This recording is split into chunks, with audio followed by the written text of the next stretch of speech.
Bom, boa noite. Então, nós vamos iniciar hoje a nossa palestra, tá certo? Agradeço a presença de todos, agradeço a presença, né? Deixa eu ver se a nossa presidente da casa, lá da Madre Teresa, se ela está aqui junto conosco, tá?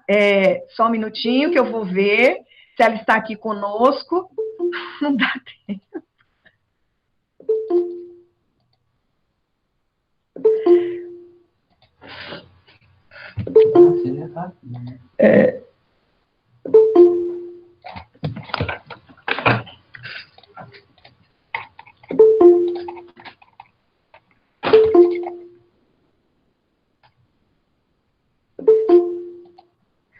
Vamos ver aqui se a nossa, né, querida Marta está conosco, porque ela vai dar uma palavra antes de eu fazer a abertura, né? A Marta, vamos ver. Marta, você está conosco? Se você tiver o microfone, já está aqui, Marta? Boa noite, estou aqui. Ai, que bom. Então, nós já vamos dar a abertura. Antes de começar, eu fui passando aí uns slides para vocês, né, para vocês saberem, né, sobre o nosso projeto Madre Teresa de Calcutá, e nós, né, ajudamos as casas de acolhimento, tanto das adolescentes quanto das mulheres, e a nossa companheira aí do projeto, que muitos anos está, foi a professora Mara, né, quem instituiu esse projeto, e depois que a professora Mara saiu, eu assumi o projeto, né, e como nós estamos aí nessa situação da pandemia, nós estamos aí fazendo, né, algumas palestras, não só para os participantes do projeto, né, e foi passando os slides, vocês já conheceram um pouco do nosso projeto. Mas antes de eu passar a palavra para o doutor André Tuma, a Marta vai dar uma palavrinha aí com vocês, tá certo? Questão de 5 minutinhos, aí eu vou fazer a abertura oficial, tá, da nossa palestra. Marta, tem a palavra. Agradeço pela oportunidade de estar aqui neste momento, aos coordenadores e alunos do projeto Madre Teresa de Calcutá, e também ao promotor, né, de justiça, doutor André Tuma, pela consideração, né, o prazer que ele tem e o carinho por esta casa. E agradeço também aos coordenadores do PIAC. Não está escutando. Ok, Marta, muito obrigada, tá, pelas suas palavras. Então, vamos dar início, tá, à nossa palestra, né, porque muitos aí têm aula e eu também tenho que dar aula às 19 horas, tá certo? Então, vamos dar início. Agradeço a presença, né, e a aceitação do convite que o doutor André Tuma, né, ele nos deu a honra de aceitar o convite e estar palestrando aqui para nós hoje. Tá certo? O doutor André Tuma Delbin Ferreira é bacharel em Direito e especialista em Direito Penal e Criminologia pela Faculdade de Direito da Universidade de São Paulo, USP, Largo São Francisco. Especialista em Direito da Saúde pela Universidade de Brasília, promotor de Justiça do Estado de Minas Gerais desde 2001, titular da Promotoria da Defesa da Educação e da Defesa da Criança e do Adolescente da comarca de Uberaba, Minas Gerais, coordenador regional das Promotorias de Justiça de Defesa da Educação e de Defesa da Criança e do Adolescente do Triângulo Mineiro, tá? Ex-coordenador do Fórum Nacional dos Membros do Ministério Público da Infância e Adolescente, Pró-Infância, gestões 2015, 2017 e 2017, 2019. Então, professor e, né, doutor André Tuma, que ele já foi professor também, né, até da nossa instituição, então, tem a palavra para que Vossa Excelência possa conversar, apresentar, tá bom? Doutor André Tuma. Boa noite a todos. Boa noite, professora Jussara. Boa noite, Marta, todos os alunos. Enfim, a gente acabou abrindo o link para mais gente, então, senhoras e senhores conselheiros tutelares, enfim, aqueles que que puderam estar aí conosco. É uma honra muito grande poder estar conversando com vocês nesse início de noite. Oi? André. Vocês estão me ouvindo? Todo mundo ouvindo? Tá ok. Então, agradecer em primeiro lugar o convite, né, numa situação bastante diferente, né, como a professora Jussara disse, eu fui professor da UniUB, né, nas cadeiras de Direito Penal, todas as matérias de Direito Penal, né, as 4 matérias, e, então, sempre gostei muito da sala de aula, e essa modalidade, uma modalidade bastante diferente, né, uma modalidade bem alternativa, mas que, por um lado, traz algum conforto, né, da gente estar dentro de casa, podendo falar do ambiente caseiro, assim dizer, mas, por outro lado, eu estou com alguma dificuldade, porque normalmente eu me movimento bastante, né? Parado na frente da câmera, vai ser bastante complicado. Espero que vocês entendam aí essa pequena dificuldade. O tema que foi proposto para a gente foi falar um pouquinho sobre a situação de risco, crianças e adolescentes em situação de risco, e eu aproveitei para introduzir um pouco, já que agora a gente completa anos da edição do Estatuto da Criança e do Adolescente, eu optei por tentar fazer, nesse começo, pelo menos, um resgate histórico, para que a gente entenda um pouco do contexto da promulgação da lei, o que ela trouxe de diferente para a gente, né, como ela muda o nosso paradigma do olhar sobre a criança e o adolescente, sobre os direitos de criança e adolescente, quanto isso traz de diferença para a gente, quanto isso rompe uma ideia que a gente tinha anteriormente. E, enfim, eu queria deixar vocês à vontade para poder fazerem as perguntas que quiserem, né, só fazer aqui através do chat. A gente vai tentar responder aí na medida do possível. Eu estou vendo que o pessoal ainda está pedindo para desligarem os microfones, para dar boa noite.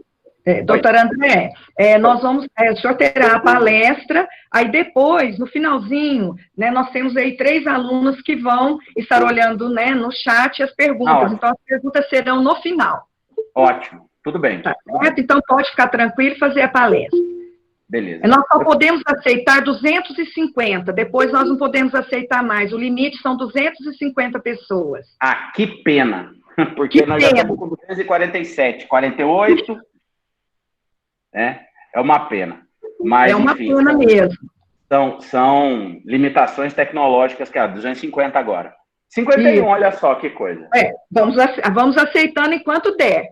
Enquanto eles não caírem com a gente continua de pé.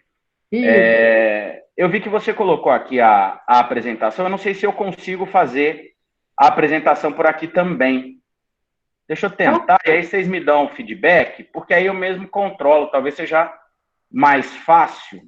É no seu canto direito, aí você tem assim duplicação de tela e pode inserir.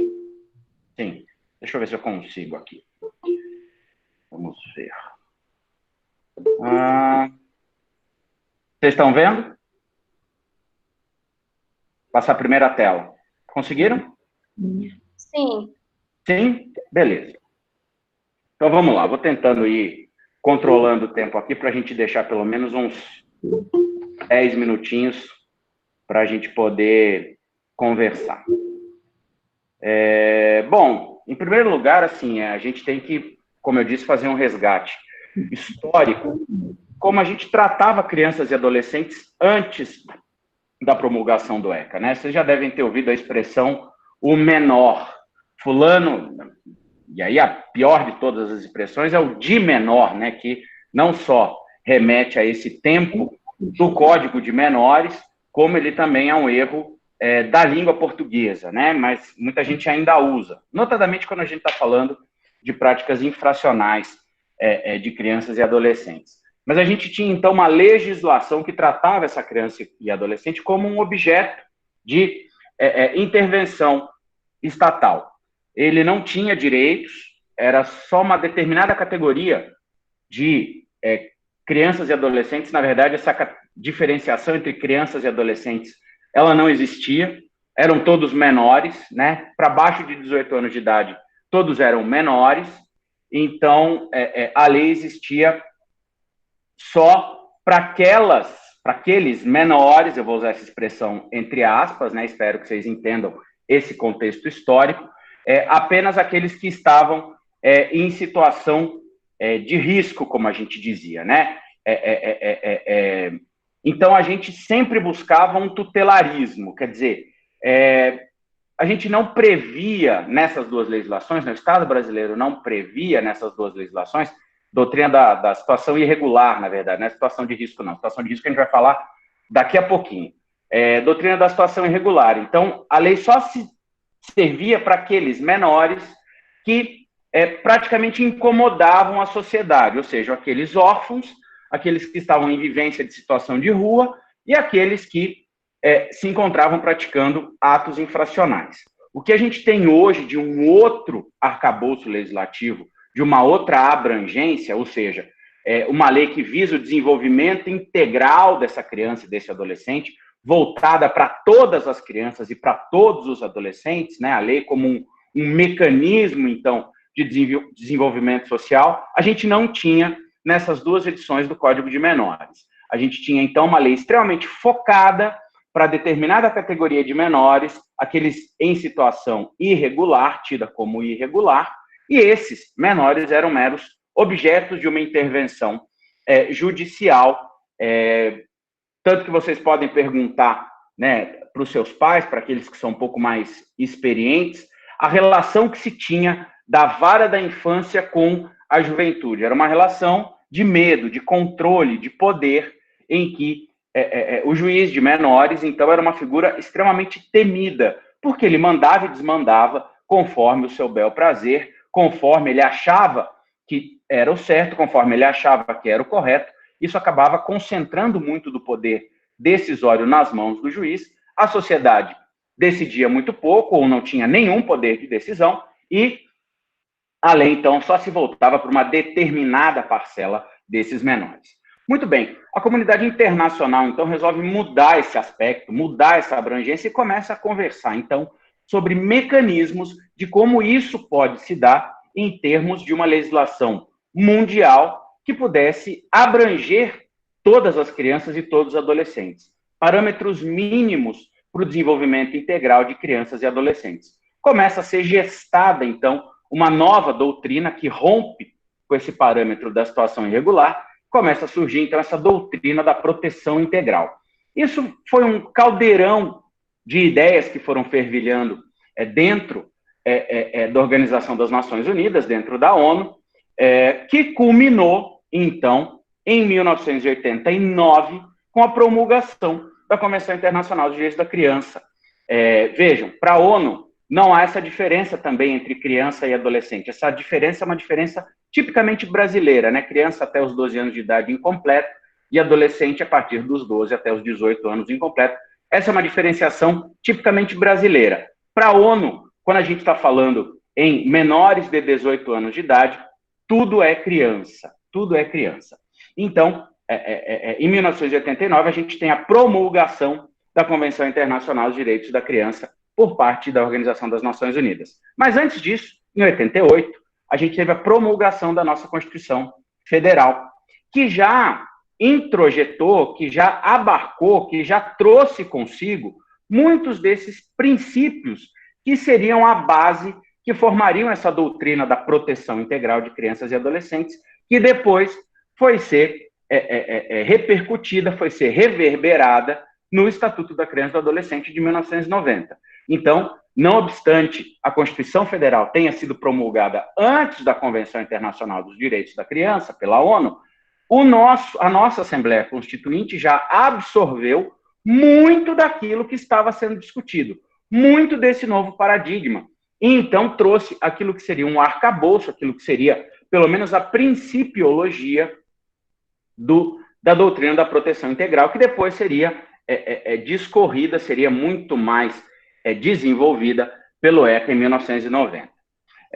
Então, a gente tem essa mudança, né? O ECA vem em 1990 como uma ideia de uma lei de desenvolvimento para todas as crianças e para todos os adolescentes, sendo que, a partir de 1990, ou seja, há 30 anos atrás, a legislação começa a entender crianças e adolescentes, já repercutindo aquilo que a Constituição previa no seu artigo 227, como sujeitos de direitos, como sujeito de direitos. Isso traz muita diferença nessa nossa abordagem, nesse nosso olhar sobre a criança e adolescente ainda hoje.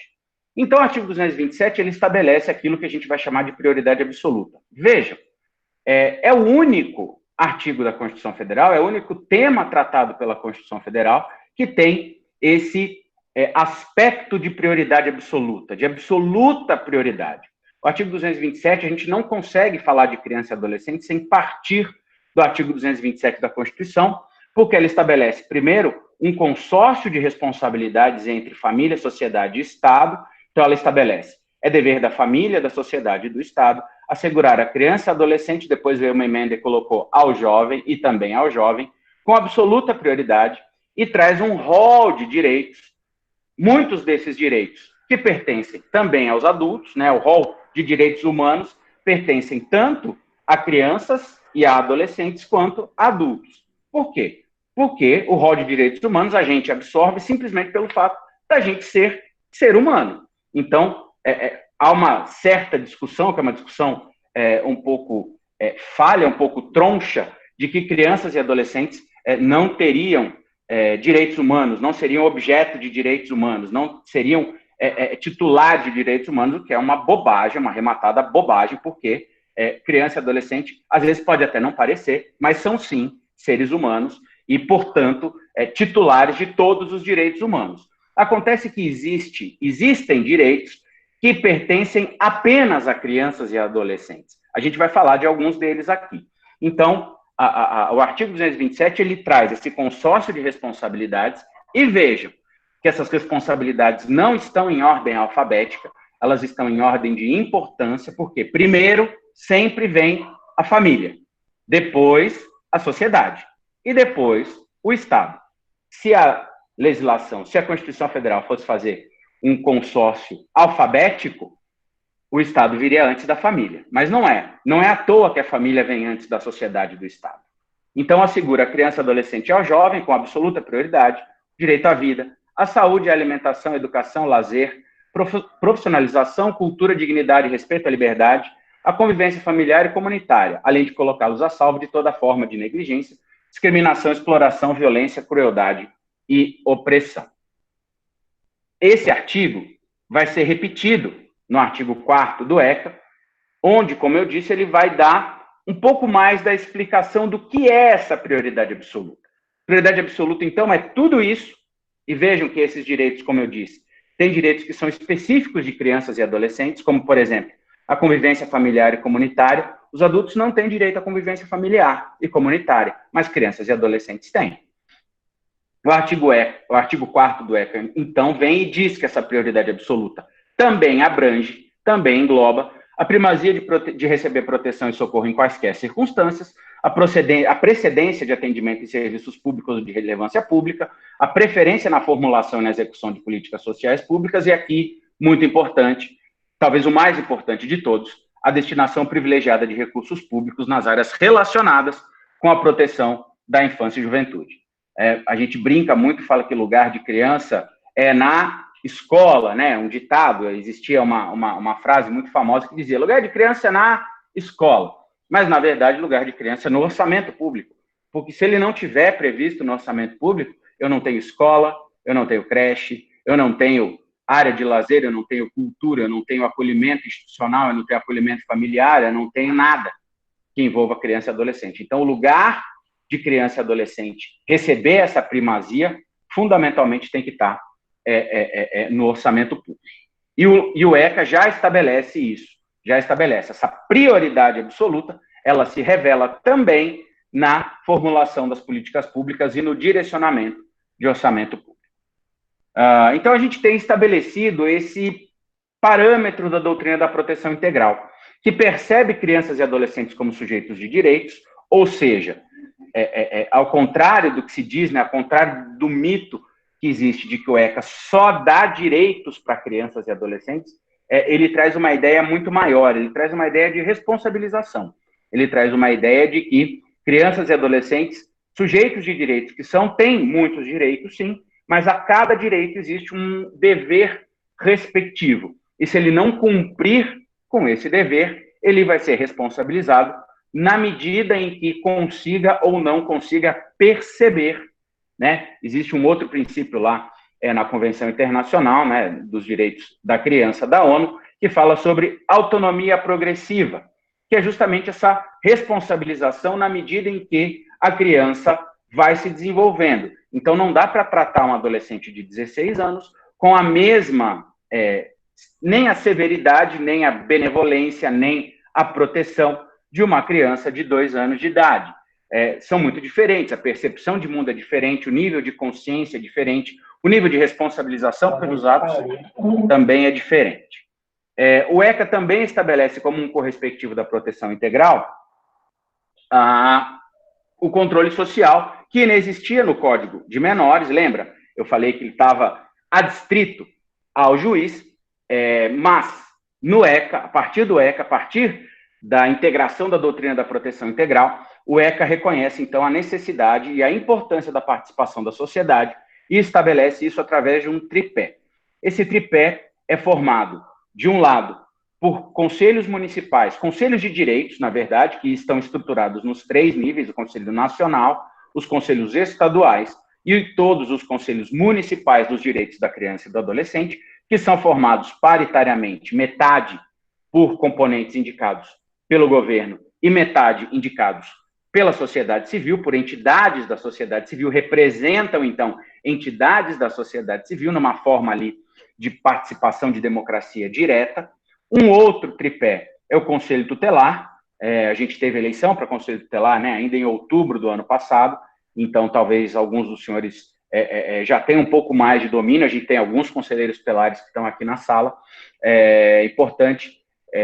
Importantíssimo órgão de proteção dentro dessa rede de proteção, desse sistema de garantias de direito. O Conselho Tutelar é formado, então, por pessoas da sociedade que são escolhidos pela própria sociedade, através, né, normalmente, de eleição direta. Existem alguns lugares em que existe ainda a eleição indireta, mas isso está cada vez mais raro, também como uma forma de participação, também como uma forma de exercício de democracia direta. Então, a própria sociedade escolhe os representantes que vão atuar nesse tripé do Conselho Tutelar, cuja função primordial é a aplicação das medidas de proteção a crianças e adolescentes em situação de risco, ou, eventualmente, aos pais dessas crianças e adolescentes. A gente vai falar um pouquinho mais sobre isso quando a gente delimitar alguns conceitos, para a gente entender melhor essa questão da situação de risco e das medidas de proteção, mas a função primordial do Conselho Tutelar, é importante que a gente saiba, é a aplicação imediata, desjudicializada, desburocratizada de medidas de proteção a crianças e adolescentes em situação de risco. E, por fim, os fundos municipais, ou os fundos da infância e adolescência, né? Os fundos também estão estruturados nos 3 níveis. A gente tem o Fundo Nacional, os fundos estaduais e os fundos municipais. Aqueles que, nessa época do ano que a gente está fazendo a declaração de imposto de renda, sempre aparecem aquelas campanhas, né? Destine uma parcela do seu imposto de renda para o fundo da infância da sua cidade e tal. É justamente esse tipo de participação direta, né? Os fundos municipais são contas em que o Conselho Municipal vai deliberar qual a melhor aplicação para proteção auxiliar de crianças e adolescentes daquela unidade, daquele município, daquela unidade federativa. De maneira que, então, a gente tem esse tripé onde existe sempre a participação popular, muito diferente do que a gente tinha antes, que era justamente todo o poder concentrado na mão do juiz de menores.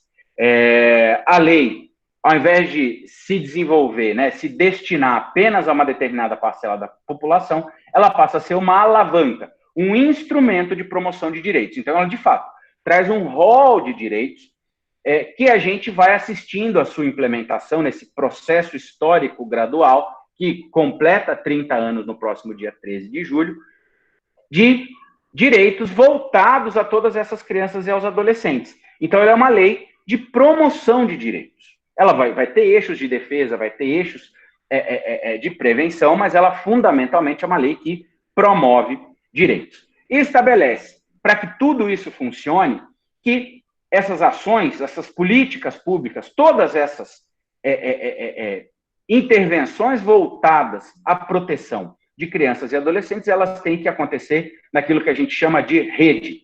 Para isso, então, ele estabelece um conjunto articulado de ações entre entes governamentais e não governamentais e dá ao nome disso de sistema de garantias de direito, ou, como a gente costuma dizer também, rede de proteção.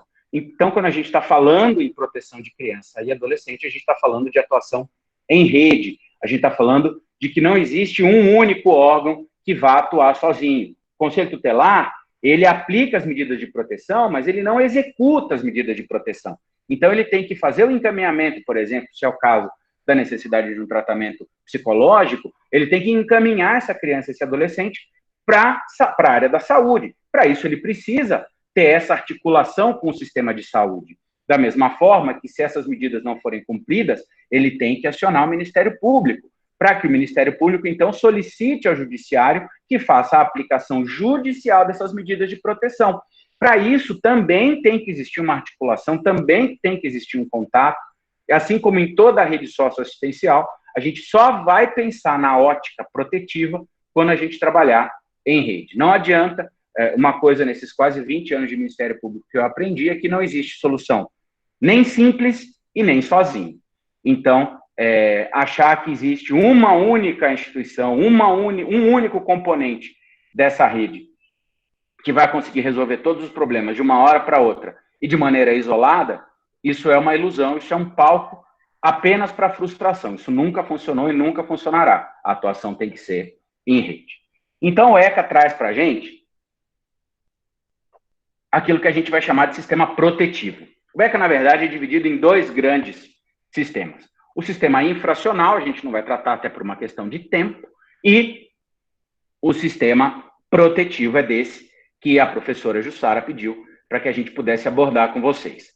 Para que a gente possa entrar nesse aspecto, né, nesse sistema protetivo, a gente já falou de algumas coisas, já falamos do contexto histórico, já falamos em linhas gerais da doutrina da proteção integral, mas agora a gente vai entrar em alguns conceitos que são muito peculiares, são muito técnicos da área da infância e da juventude, e que é absolutamente necessário que quem transite nessa área, quem queira militar na área do direito da criança e do adolescente, tenha contato e tenha algum domínio. Situação de risco, né?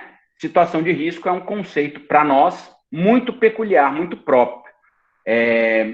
Qualquer tipo de situação que gere prejuízo ou interferência no gozo de qualquer dos direitos de crianças e adolescentes, que pode ser causado tanto pela sociedade, quanto pelo Estado, pela família, ou pela própria criança ou adolescente.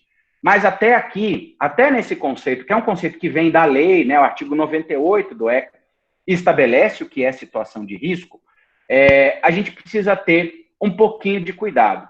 Por quê? Porque a gente não pode levar à enésima potência o conceito de situação de risco. Situação de risco não é toda e qualquer situação. Por quê? Porque existem riscos que são inerentes à própria sobrevivência humana. Estarmos aqui reunidos, vivos, é um risco, né? Viver é um risco, como já dizia a canção. E é mesmo, porque a gente está aqui, né, cada um na sua casa, mas pode ser que um meteoro venha e atinja todo o planeta Terra e a vida humana se extinga, como aconteceu com os dinossauros. É um risco? É um risco. Por isso, todas as pessoas, todas as crianças e adolescentes estão permanentemente em situação de risco? Evidentemente que não. Evidentemente que não. Existem riscos, então, que são inerentes a determinadas atividades, a determinadas situações, que a gente não vai considerar, então, para a intervenção desse sistema de garantias de direitos como situação de risco. Agora, se eu tenho uma hipótese específica que esteja gerando ameaça ou prejudicando determinada criança no gozo de um determinado direito, aí sim eu tenho a ideia da situação de risco. Por exemplo, falta de vaga em creche é uma típica situação de risco, porque a criança né, nessa fase, tem direito à creche e pré-escola, né, educação infantil, creche e pré-escola. Notadamente creche, a gente tem um problema, né, de ausência de vagas. Então, ela tem esse direito e, por falta de implementação de uma política pública estruturadora da educação, muitos municípios não conseguem fornecer aquela vaga. Então, isso sim é uma situação de risco que vai exigir uma intervenção desse sistema de garantia de direito, notadamente, como eu disse, em primeiro lugar, do Conselho Tutelar, para tentar estabelecer uma medida de proteção para que essa situação de risco cesse. Eu gosto muito de usar um paralelo que a gente tem com relação ao sistema de saúde. Então, eu costumo dizer que a situação de risco é como se fosse a doença. Então, a gente está sujeito a pegar alguma doença só pelo fato de estarmos vivos? Claro que temos. Mas isso não significa que a gente tem que andar o tempo inteiro. Quer dizer, a gente está numa fase mais complicada, uma fase de pandemia, etc, etc. Fica até complicado dar esse tipo de exemplo. Mas a gente não tem, em situações normais, né, fora de pandemia, a gente não tem que andar com uma farmácia do lado, ou então se automedicando para se prevenir de alguma doença, etc, etc. Existem as vacinas, etc., mas o que eu estou falando é de uma situação mais concreta. Agora, se eu adquiro alguma patologia, alguma doença, aí vai ser necessária uma intervenção. Se a situação de risco é a doença, a medida de proteção é o remédio. Então, para a existência da situação de risco, eu vou ter medidas de proteção, né, voltadas a crianças e adolescentes, mas também aos pais, que buscam a cessação dessa situação de risco. Então, se a situação de risco é a doença, a medida de proteção é o medicamento, é o remédio, e a gente precisa ter alguém que possa fazer a identificação desse quadro clínico, a gente precisa ter alguém que possa prescrever esse remédio, e dependendo do quadro, a gente vai precisar que esse primeiro diagnóstico, essa primeira análise, o paciente seja mandado, seja enviado para o médico especialista, né? Então, usando essa analogia aí com o sistema de saúde, quem seria esse clínico geral do primeiro atendimento que consegue resolver a grande maioria das questões, né, consegue resolver a enorme maioria das questões, ou pelo menos deveria conseguir? Esse médico clínico geral é o Conselho Tutelar, né? É ele que é incumbido, como eu disse, da aplicação das medidas protetivas, inclusive de maneira desburocratizada, desjudicializada, e para isso ele tem, inclusive, poder de requisição. Ele pode requisitar serviços públicos. E as suas decisões, as decisões colegiadas do Conselho Tutelar, elas são tão fortes que elas só podem ser revistas pela autoridade judiciária, né? Nem o Ministério Público pode dizer, desfaça isso que você fez. Não, isso só o juiz pode dizer. O promotor de justiça da infância, ele pode solicitar que o juiz o faça, que o juiz revogue, que o juiz revise aquela medida de proteção aplicada pelo Conselho Tutelar, se entendê-la equivocada. Mas, autonomamente, ele não pode. Então, só o juiz vai poder rever as decisões do Conselho Tutelar. Só que, como eu disse, existem algumas situações de risco que são muito gravosas, que são mais gravosas, que exigem medidas de proteção mais drásticas, como uma doença, um quadro infeccioso muito agudo, que vai exigir uma intervenção médica, uma intervenção cirúrgica, que exija um especialista. Aí, são essas medidas de proteção que a gente diz que tem reserva judicial. Só podem ser aplicadas pelo juiz, porque o juiz é esse médico especialista, muito especializado. Então, em alguns casos, ou quando a situação de risco é muito gravosa e a gente vai exigir uma medida de proteção das mais drásticas, normalmente medidas de proteção que violam outros direitos, eu vou dar o exemplo do acolhimento. O acolhimento, anteriormente chamado de abrigamento, ele retira a criança do convívio familiar e coloca ela numa instituição, se for o caso de ser um acolhimento institucional. Essa medida, apesar de ser protetiva, ela viola o direito, aquele direito de convivência familiar que ela tem. Por pior que a família seja, existe um direito de convivência familiar. Então, quando o juiz pega essa criança e coloca ela num acolhimento institucional, ela, para proteger, está violando um direito.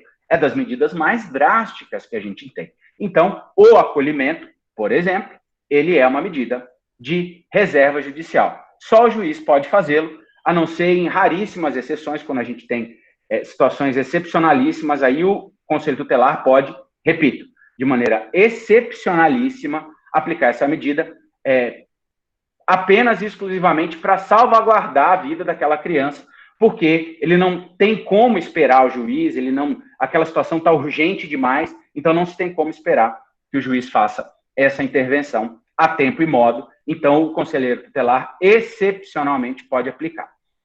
Outra medida, a adoção.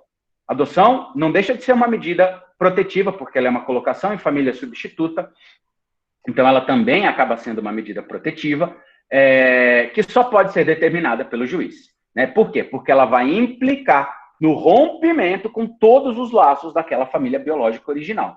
Então, isso o Conselho Tutelar não pode fazer. Transferência de guarda também é modalidade de colocação em família substituta.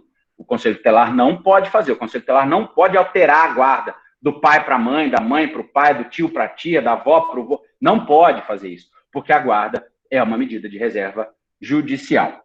Essas medidas também não são medidas de apuração de responsabilidade, né?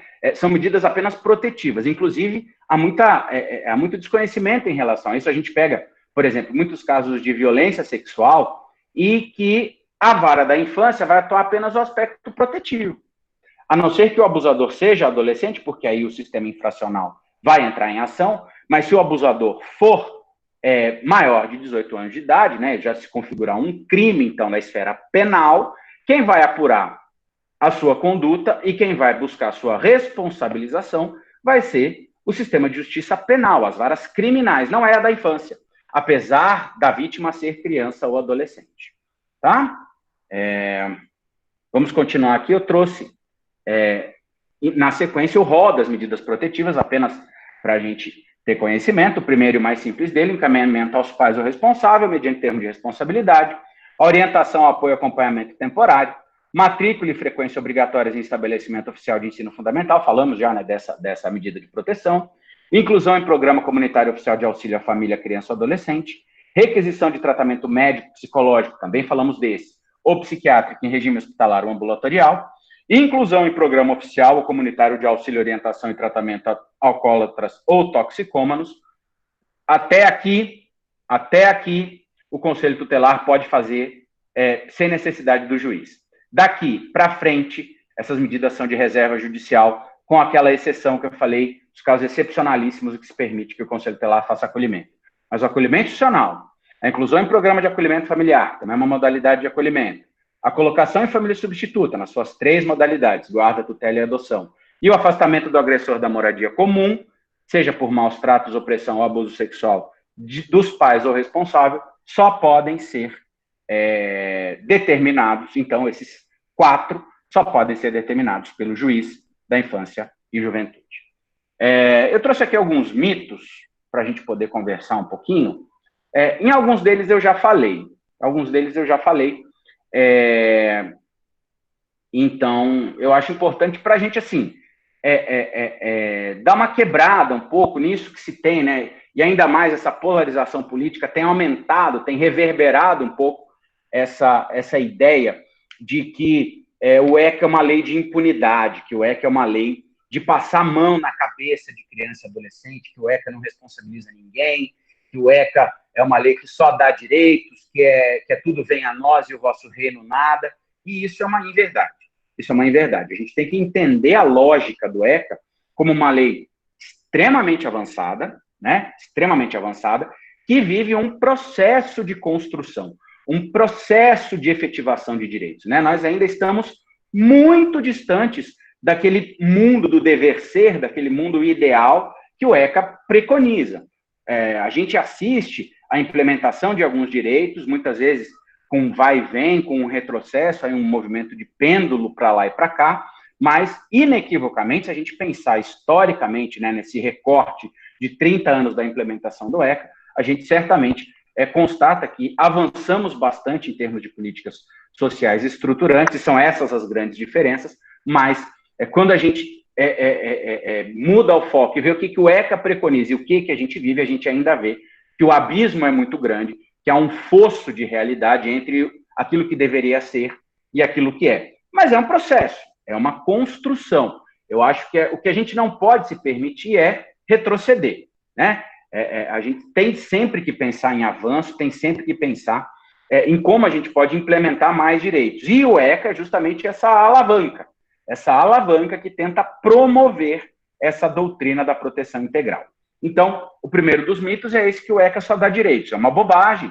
A gente poderia, como eu disse, fazer um jogral aqui durante o resto da noite, a cada direito que o ECA prevê, se ele prevê mesmo, muitos direitos, mas a cada direito previsto, a gente tem uma obrigação correspectiva, né? Então, ele tem direito à convivência familiar e comunitária? Tem, mas ele tem o dever de obedecer aos seus pais. Ele tem o direito de ir à escola, ele tem o direito à educação? Tem, mas ele tem o dever de se portar conforme o regimento escolar, e por aí a gente vai, Um outro mito, esse eu coloquei de propósito, entre aspas, o menor não pode trabalhar, porque esse é um dos pontos em que a gente vai encontrar muitos adultos falando: porque eu trabalhei desde os meus X anos e virei gente, dei certo, tal.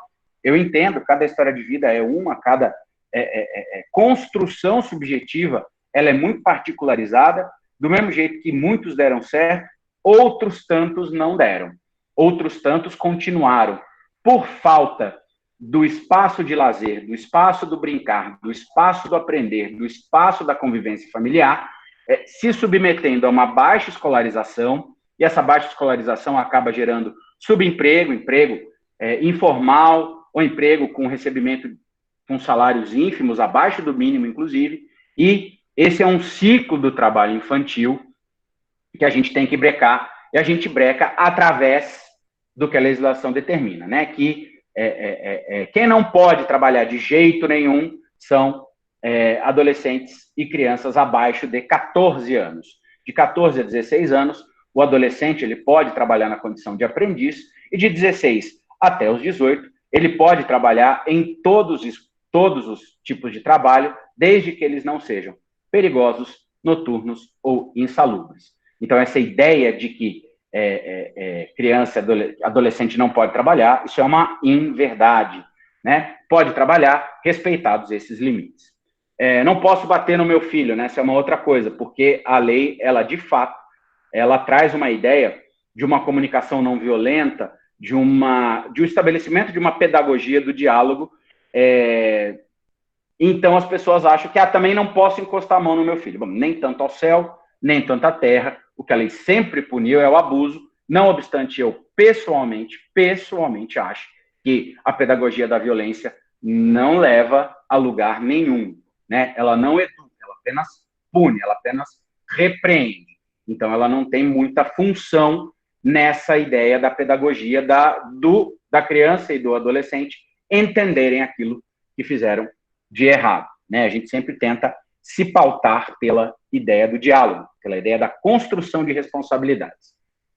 Não me bate que eu chamo conselho tutelar, essa é ótima, né? Os conselheiros tutelares que estão aí verificam isso o tempo inteiro, né? Essa é uma frase, é uma ameaça, né? Que as crianças fazem em relação aos seus pais. Não me bate que eu chamo conselho tutelar. Pois pode chamar, porque se está precisando chegar nesse ponto de bater, desde que não haja, evidentemente, o excesso, é porque alguma coisa de errado está mesmo acontecendo.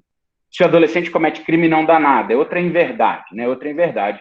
A gente tem aqui em Uberaba uma instituição de internação, chama-se CESEUR, antigamente se chamava Carexame.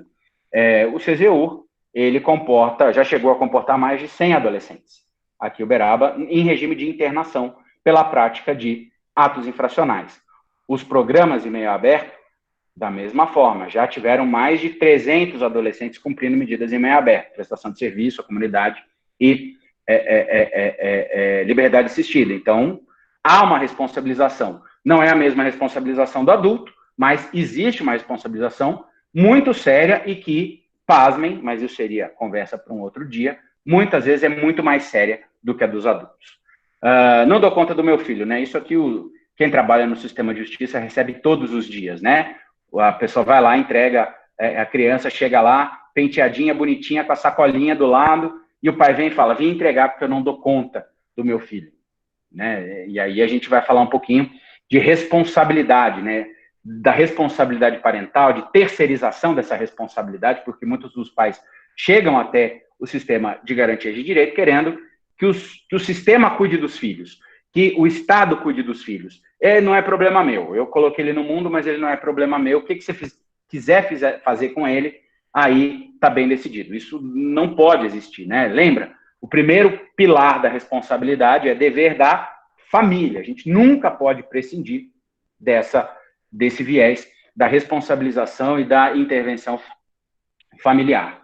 Uma outra coisa que a gente escuta muito, o Conselho Tutelar não faz nada. Também é uma inverdade, né? Eu já recebi muitos telefonemas de gente que vinha me reclamar de Conselho Tutelar. O Conselho Tutelar, eu acionei, o Conselho Tutelar não fez nada. Muitas vezes, o Conselho tinha feito, em 99% dos casos, o Conselho tinha feito, só que, em aqui Uberaba, por exemplo, a gente tem, pasme, 10 conselheiros tutelares para 350 mil habitantes. Muitas vezes o Conselho Tutelar não consegue fazer essa contra-referência, não consegue dizer para a pessoa que acionou aquilo que foi feito, mas ele fez. Então, muitas vezes é necessário a aprimoração desse fluxo, o aprimoramento desse fluxo, para que as pessoas saibam efetivamente o que o Conselho Tutelar faz, quais são as suas atribuições, o que ele tem a fazer e o que ele tem feito, né? Por isso a gente sempre recomenda que, apesar de ser muito pouca gente, apesar do trabalho ser muito volumoso, que os conselheiros tutelares compareçam nas escolas, possam, né, estar nesses espaços de conscientização, de democratização, para poder também dizer dessa importantíssima instituição que é o Conselho Tutelar. Outro dos mitos, eu vim procurar ajuda se vocês querem que eu mude, porque muitas vezes é isso que acontece, né? As pessoas chegam querendo que você dê um passe de mágica na criança e resolva todos os problemas dela. Isso não acontece nunca, como eu falei, não existe nem solução fácil, nem solução sozinho. Muitas vezes, essa transformação ela vai passar por uma modificação daquela própria pessoa que está vindo reclamar, daquele próprio pai, daquela própria mãe, daquele próprio responsável que está vindo reclamar da criança e que está querendo que a gente, né, quantas e quantas vezes eu recebi e recebo até hoje pessoas me dizendo, eu queria que você desse uma esfrega no meu filho, mas ele não é pano sujo, como é que eu vou dar uma esfrega? Se eu fizer isso, eu vou estar tirando a sua autoridade de pai, de mãe, não vai resolver nada. Vamos tentar trabalhar junto, e aí você vai vendo, né, aprofundando essas discussões, às vezes o buraco é muito mais embaixo, né? Você vê situações de violência transgeracional nessa família, situações de uso e abuso de álcool e outras drogas, enfim, que muitas vezes vão exigir uma intervenção naquele núcleo familiar, né? E aí a pessoa vem falar, vim procurando ajuda, isso quer que eu mude. Outra delas é o toque de recolher, né? Que é mais uma forma de tentar transferir a responsabilidade dos pais, de manterem noção, controle, por que não, em relação ao que os seus filhos estão fazendo, para o Estado, né? Se o meu filho está na rua às 10 horas da noite, ele está desobedecendo ao juiz que colocou o toque de recolher, não é a mim não, eu não mando nada, né? É um jeito muito fácil, muito cômodo de se esconder atrás de uma postura estatal. E eu já cheguei a ter pais e mães que chegaram para mim e falaram, doutor, mas não vai ter o toque de recolher aqui em Uberaba? Não, isso assim, estou falando fora do contexto de pandemia. Essa história do toque de recolher, ela foi muito forte há uns 10 anos atrás. Mas ainda hoje a gente escuta um eco disso. Falei, não, por quê? Não, porque eu não dou conta de segurar esse menino em casa, não. Eu falei, se você que é pai e mãe não dá conta de segurar um menino em casa, você acha que uma norma do juiz vai fazer ele segurar? Não, mas vai ter polícia na rua, né? Quer dizer, não deixa de ser uma transferência dessa responsabilidade. E, por fim, eu coloquei aqui que o CESEUR é uma cadeia, né? Muita gente pensa assim, mas eles estão lá na cadeia. O ideal, quando a gente está falando de recuperação, quando a gente está falando de sistema infracional, de socioeducação, né? O conceito é esse, a gente está falando de socioeducação, é que ao invés de se parecer com uma cadeia, essas unidades pudessem se parecer com escolas. O índice de recuperação que a gente tem em relação a adolescentes que estão cumprindo medidas socioeducativas é altíssimo, né? Em torno aí de 70%, 80%, né? O índice de reincidência é baixo, é coisa de 20%, enquanto a gente tem no sistema penal, no sistema prisional, no sistema criminal dos adultos, um índice de reincidência ao contrário de 80%, 70%. O meu despertador tocou em cima da hora para que a gente pudesse, então, abrir para as nossas perguntinhas aqui, nesses minutos que nos restam. Obrigada, professor e doutor André. Palestra maravilhosa, muito bem clara. Tá? Então, agora nós vamos passar para as perguntas. Então, Abigail, Bianca e Daniela, né, que receberam as perguntas, então, podem já abrirem para as perguntas. Tudo bem? Boa noite. Boa noite. Boa noite, doutor. Boa noite, os alunos que estão participando da palestra. Nós tivemos algumas perguntas aqui, já que foi muito esclarecedora, na verdade, a palestra, foram poucas. A primeira foi feita pela Gina. Ela diz assim: boa noite. Por morar em cidade pequena, vejo muitas escolas chamando conselho pelas crianças que estão dando trabalho na escola, sem ao menos tentar falar com os pais. Essa seria uma das funções do conselho, ou a escola tem que primeiramente trabalhar conversando com os alunos e a família? Bom, vou tentar responder assim de maneira muito objetiva, porque o nosso tempo tá meio curto.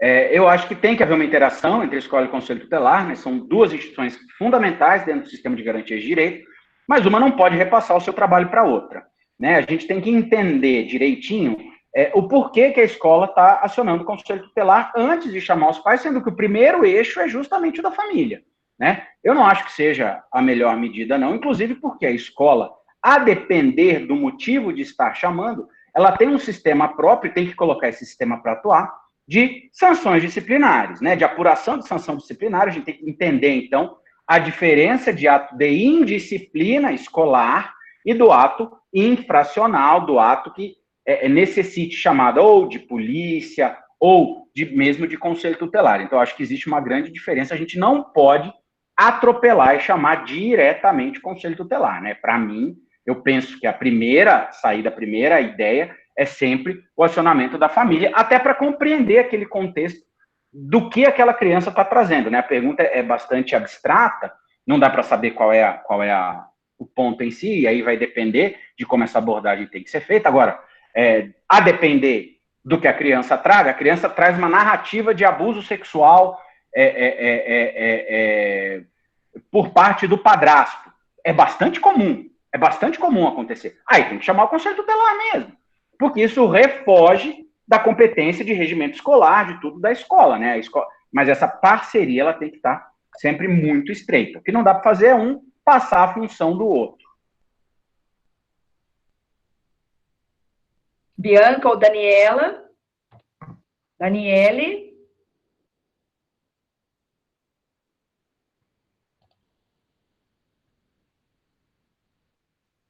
Certo, eu vou dar procedência aqui, e depois a Bianca, ela complementa a próxima pergunta, que Beleza. também a Gina, ela perguntou, que foi até um tema que eles debateram aí no chat.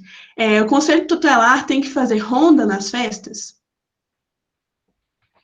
Bom, isso vai depender muito de como esse ajuste de cada cidade é feito, né? O conselho tutelar ele tem que estar presente, ou ele tem que ser acionado quando houver alguma notícia de situação de risco, né? Então, preventivamente, só porque vai ter criança, tem que ter o conselho tutelar? Não, o conselho tutelar tem que ser acionado quando, e para isso ele funciona no sistema de plantão, quando houver essa possibilidade ou essa ideia de uma situação de risco, né? Agora, em muitos lugares, aqui, por exemplo, em Uberaba, a gente tem comissariado de menores, que, aliás, nem devia chamar assim, né? Tá 30 anos, só que esse nome está errado. Mas, enfim, ainda se chama comissariado de menores. Eles fazem esse papel de agentes de proteção da infância e juventude. Então, o conselho tutelar aqui em Uberaba não trabalha desse jeito. Mas em outros lugares, às vezes o juiz pede uma determinação, pede uma cooperação, e aí os conselhos tutelares acabam fazendo. Então, depende um pouco de cada lugar, de como o arranjo é feito em cada lugar. Tem lugar que vai, tem lugar que não vai. Não acho ruim se for, mas se não for e houver a necessidade da chamada, houver a presença de uma situação de risco, aí é fundamental que o conselho tutelar esteja disponível para ser acionado. Boa noite, doutor André. Boa noite. A próxima pergunta é do Elton, só que ficou meio incompleta, então vou pular ela para esperar ver se ele complementa ela e vou para a próxima pergunta, porque ele colocou aqui assim: então, nesse caso, é inconstitucional? ele não completou, então vou esperar ele completar. Tem muita coisa que é, tem muita coisa que não é, não dá para saber o que é incondicional, não. Vou esperar ele completar e aí vou para a próxima pergunta. A próxima pergunta é da Núbia. A pergunta é o seguinte: em caso de abuso sexual e consumo de drogas por menores, como a escola deve proceder? Bom, são duas situações diferentes, né? Consumo de drogas, aí é uma questão de saúde, é uma questão em que a própria criança ou adolescente está se colocando em situação de risco, né? Necessário acionamento do Conselho Tutelar, e é necessário também acionamento da polícia, porque o consumo de drogas, ele é penalmente relevante no Brasil, né? Ele é uma figura penal aqui no Brasil, então ele tem que ter a devida resposta. Se for criança, vai caber só a medida de proteção mesmo. Eu digo isso porque, infelizmente, a gente tem um perfil de usuário de drogas cada vez com idade menor, né? Então, imaginar que só adolescentes acima de 12 anos fazem consumo de drogas é uma ingenuidade. A gente tem muitas crianças ainda que, infelizmente, cada vez mais têm feito esse consumo. Aí é caso mesmo de acionamento do Conselho Tutelar para aplicação da medida de proteção cabível. Já no caso de abuso sexual, aí, sem dúvida nenhuma, eu já tinha até falado isso no contexto da primeira pergunta, é fundamental o acionamento do Conselho Tutelar, porque ele vai estar por dentro desse fluxo para o atendimento da vítima de violência sexual menor de 18 anos de idade.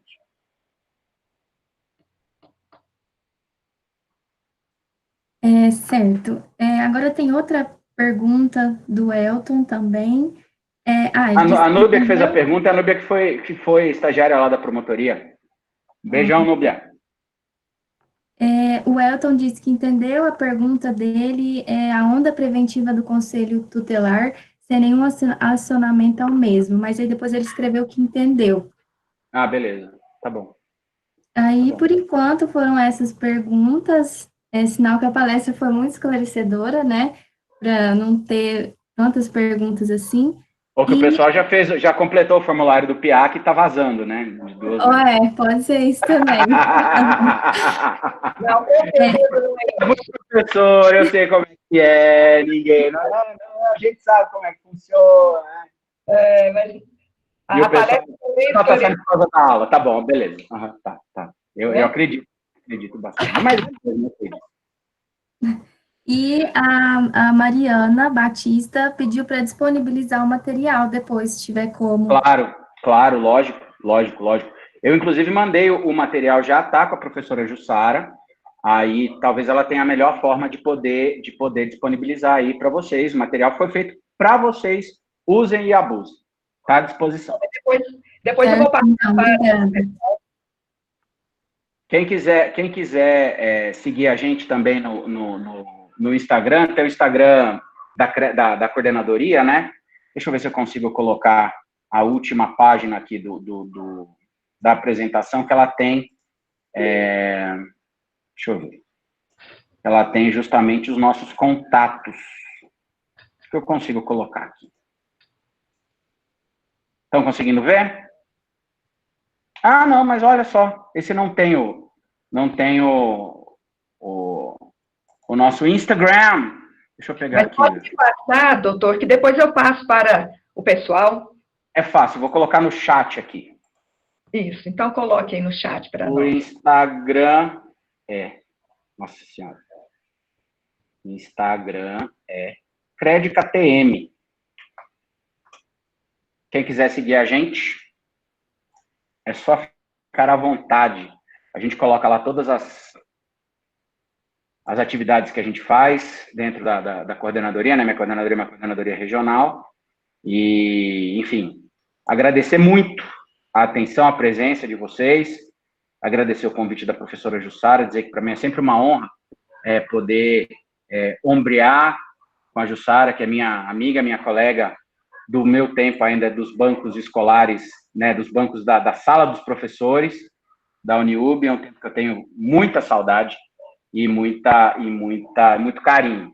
Então, Jussara, muitíssimo obrigado aí, parabéns pela iniciativa, parabéns para a Marta também pelo trabalho que ela desenvolve, né, um trabalho belíssimo, um trabalho de muita luta, de muito fôlego, né? Eu conheço a Marta aí há anos e anos e anos, quase 15 anos, então sei bem do trabalho que ela desenvolve, e acho que essa parceria com a universidade só tem a engrandecer os dois lados. Acho importantíssimo que os alunos conheçam a realidade mesmo dessas crianças, dessas adolescentes que estão acolhidas, para a gente saber que o mundo não é essa janta que a gente pensa, né? Que o mundo é muito mais cruel, muito mais cru do que a gente vê em telenovela, né? Então, acho fundamental esse choque de realidade.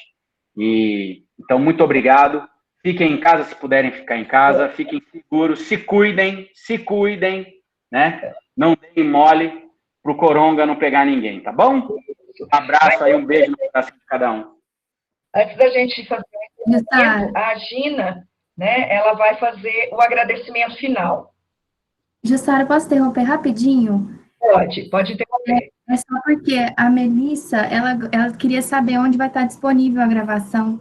A gravação depois eu vou fazer, porque eu tenho que baixar, fazer o download. Dentro de 48 horas eles encaminham para o meu e-mail, e depois eu vou estar disponibilizando no meu canal do YouTube. Mas eu vou passar o link para vocês, aí eu autorizo a entrar. E vou passar também para o doutor André, porque ele pode disponibilizar também essa palestra. Eu passo o link, autorizo a liberação, mas eu estarei colocando no canal, eu tenho um canal do YouTube, todas as palestras estão lá.